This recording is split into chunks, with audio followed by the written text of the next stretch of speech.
A police officer put in an impossible situation ends up in prison. It was more than 7 years ago when former Montgomery, Alabama police officer Cody Smith tried to arrest a man after a string of property crimes. Gregory Gunn ran from the scene. Officer Smith chased after him on foot, deploying his taser several times without success. But when Gunn grabbed a painter's pole on a family's porch, raised and lunged at Smith, he shot Gunn in the arm, fearing for his life. Ultimately, 4 years later, Officer Smith was convicted of manslaughter for killing Gunn and sentenced to 14 years in prison. Now there is new hope for the former officer's family in their years-long fight for justice.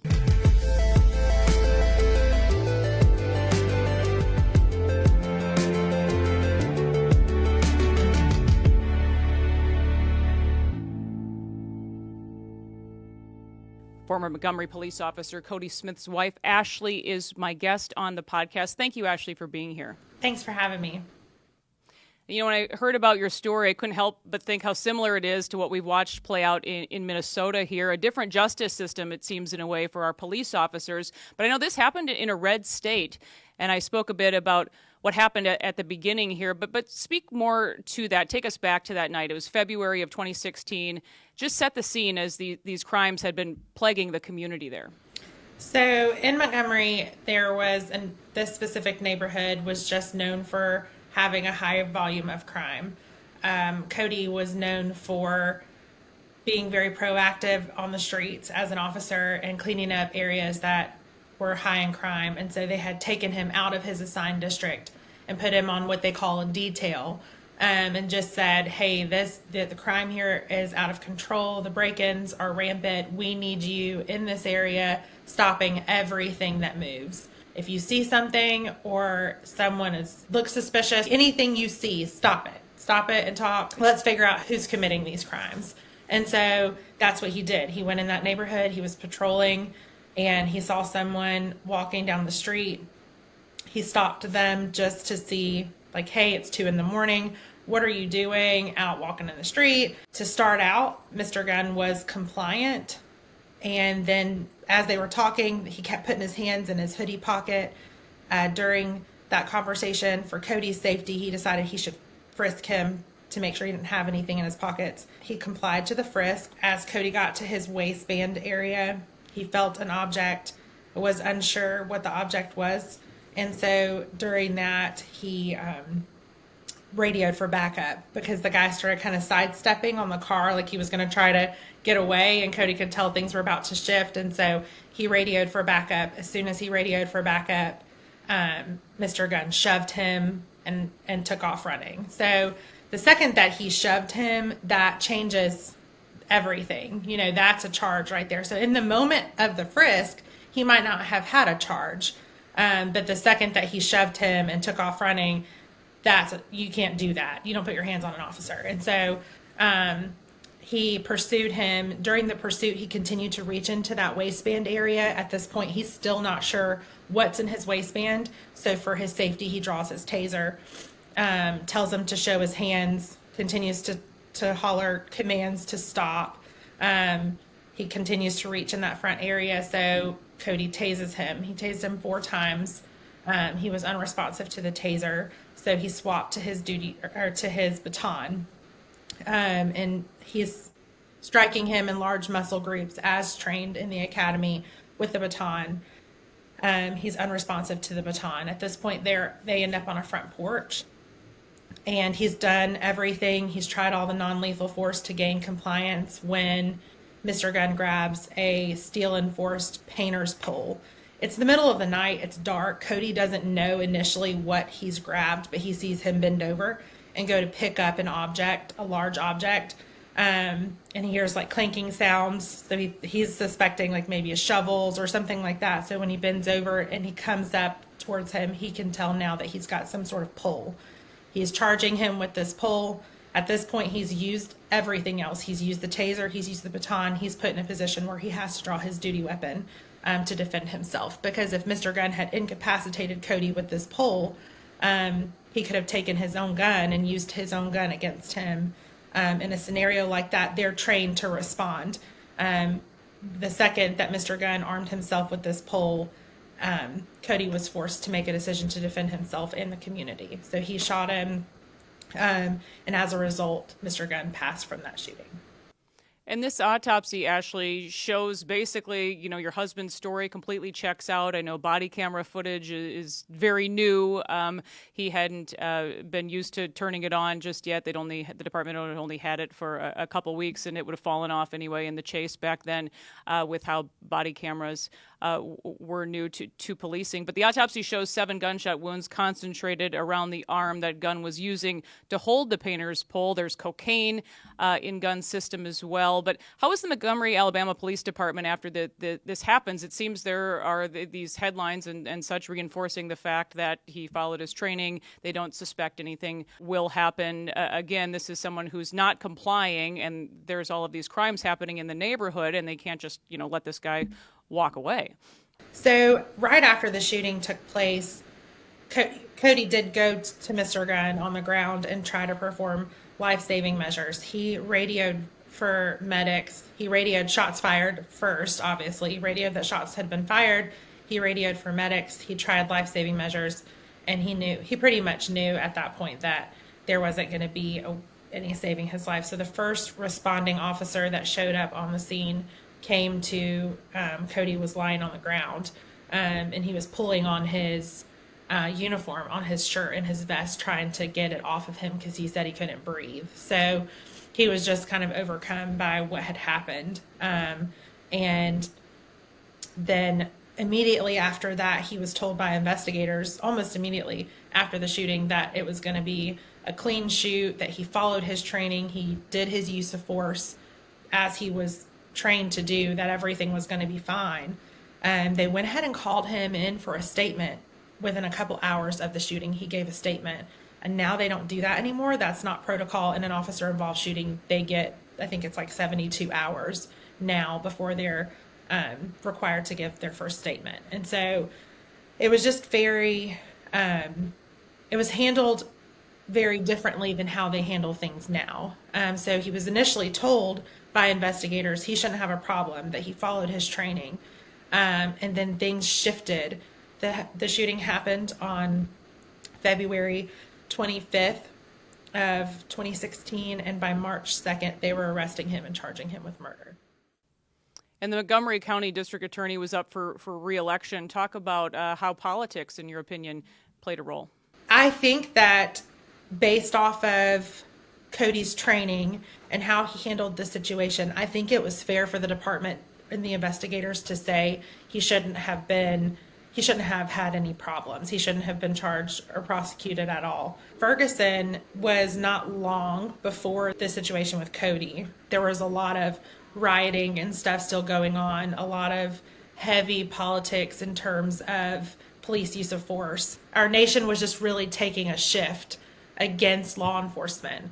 And you had Antifa going around and throwing bricks through buildings and setting things on fire. And I think that the city of Montgomery as a whole was just afraid. I think that they made a decision out of fear. I think the DA made a decision out of politics, and that his reelection would be damaged if he didn't prosecute. And I think the city made a decision out of fear. And I think that they made a martyr, a political martyr, out of my husband. So again, Ashley, this is 2016, and 3 years would pass before your husband stands trial in 2019. Just explain that and what ultimately happens. So the timeline was just really, it was very extensive. The court system already takes a long time, but we had judges just recusing themselves left and right. None of the judges wanted to handle the case. It ended up getting a change of venue, so out of the city of Montgomery, and a couple hours away, it was changed over into Dale County, Alabama, which is where we stood trial. He did have an immunity hearing on our stand your ground law in Alabama, where basically a uniformed officer has the opportunity to speak to their training and the facts of the case and how they handled themselves, and it gives them an opportunity for immunity against prosecution due to the fact that they were operating in the capacity of their job. that immunity hearing was not granted to Cody. The judge that ruled on that immunity hearing was a Montgomery judge before the recusal. He had taken the case and he denied Cody's immunity, but then made some remarks that were proven to be prejudicial, I guess you could say. He made some unnecessary remarks on a public platform that ended up causing him a forced recusal. He was forced to recuse from Cody's case. But then they didn't give Cody an opportunity for a second immunity hearing after that judge was forced to recuse. They let that judge's decision stand and still sent him to trial based off of that immunity decision.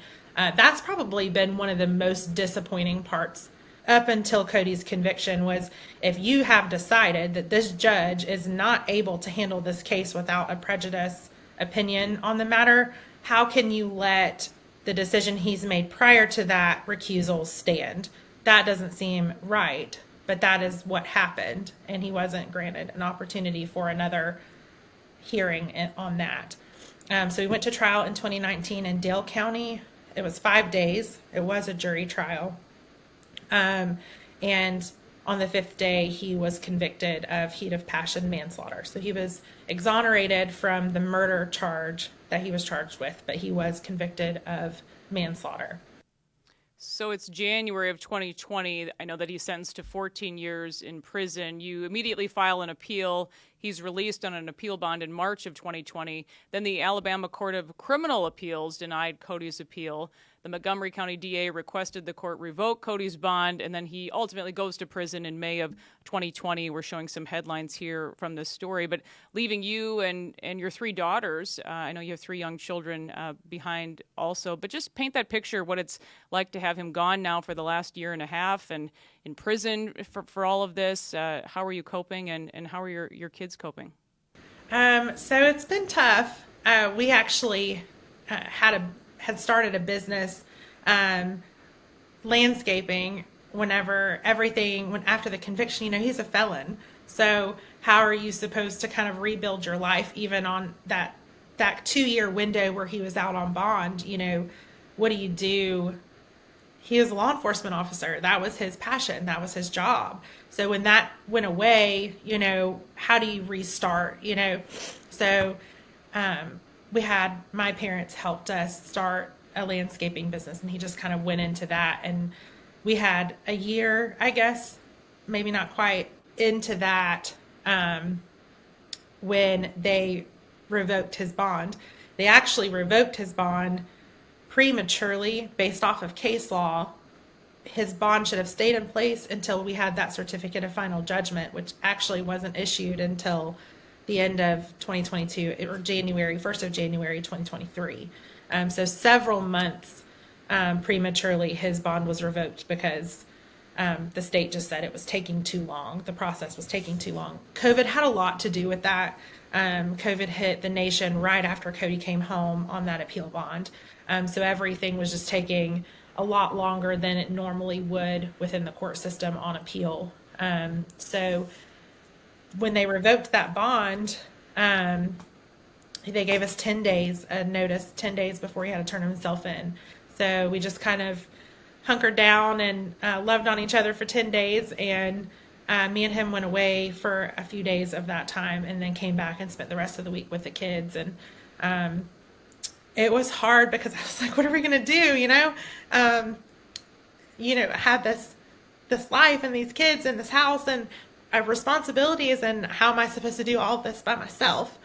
We just had to trust that God had a plan. And so that's what we did. And our church family just surrounded us with love and support, and our families surrounded me and our girls, and we prayed through it. And he's been gone, and it's been hard, and we get to see him once a month. But I went to real estate school, and I got a real estate license, and I just had to figure it out. I just had to figure it out because I couldn't let everything else around us fall apart whenever we were already losing him, in a sense, And so I immediately started figuring that out. and also advocating for him, because up to that point I had not really, we'd been kind of told not to speak out and don't talk about it and stay quiet. And, I think that the second that they revoked his bond, something in me was just, I said, we're not going to stay quiet anymore. This is not right. And he doesn't deserve this. And our family doesn't deserve this. Our children don't deserve this. Enough is enough. And so I started speaking out.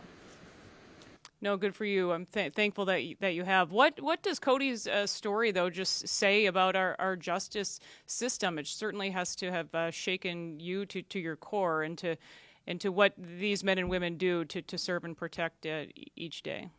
It is a really broken system. There is so much that is just, it's wrong. It's backwards. What should be right is wrong, and what's wrong is treated right. And you've got criminals running the streets and officers afraid to do their jobs, and good men, either leaving law enforcement because they know they can't do their jobs without fear of prosecution, or, I think we're at an extreme disadvantage. I think that the criminals, especially in the city of Montgomery, they know they're in charge. They know that they have the upper hand, and they know that law enforcement officers are afraid, and they are capitalizing on that in a big way. So good men who should be doing this job are not doing it anymore. They're desperate for manpower on the streets because they don't have anyone that's willing to do the job anymore. And so I think that that's not just in Montgomery. I think that's everywhere. Law enforcement officers are treated with utmost disrespect. They are not treated with any sort of authority or respect in the way that they should be, and it is causing turmoil across the nation. I understand, Ashley, there's a renewed sense of hope with what's called a Rule 32 petition to the court, but explain that and where things stand right now. When Cody's appeal was denied by the Alabama Supreme Court at the end of 2022, they denied it in substance by saying, we can't help you in the way that you're asking for help from us, but we can see that you deserve post-conviction relief. If the facts of this case are as they appear, and they are, he shouldn't be sitting in prison right now, and he should have never had a conviction at all. So essentially the Alabama Supreme Court is doubting the effectiveness of his counsel through all of this, and this gave you some hope. Yes, so they said that this is the most astonishing failure that they have ever seen in a criminal case.